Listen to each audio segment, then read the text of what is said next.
गेला जो पाला जो पहिन के आजोगे 5 मिनट के खेला गेला जो पाला जो पहिन के आजोगे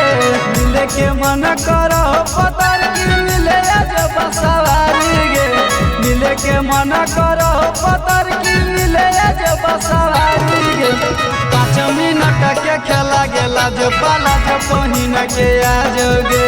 5 मिनट के खेला गेला जो पाला जो पहिन के आजोगे जो पहिन के आजोगे पाला जो पहिन के 5 मिनट के खेला गेला जो पाला जो पहिन के आजोगे 5 मिनट के खेला गेला जो पाला जो पहिन के आजोगे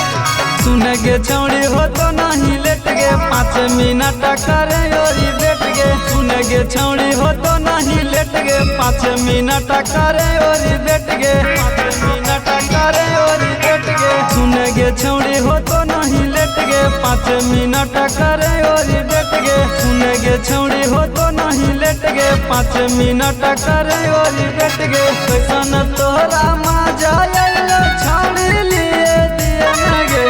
कैसन तोरा मजा आइलो छौड़ी लिए दिए न गे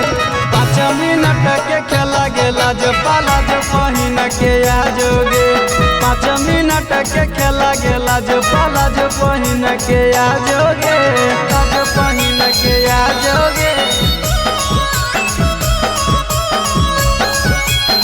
पाला जो पहिन के 5 मिनट के खेला गेला जो पाला जो पहिन के आजोगे 5 मिनट के खेला गेला जो पाला जो पहिन के हाय हाय हाय लिए के हलो तले ले लियो हम गे कैसन मजा आइलो कैला के बाद गे लिए के हलो तले ले लियो हम गे कैसन मजा आइलो कैला के बाद गे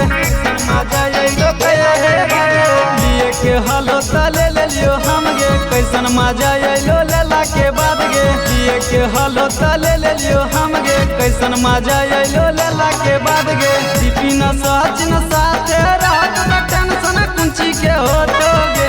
चिंटू राजा साथे रात में टेंशन कुंची के होतो गे 5 मिनट के खेला गेला जो पाला जो पहिन के आजोगे 5 मिनट के खेला गेला जो पाला जो पहिन के आजोगे।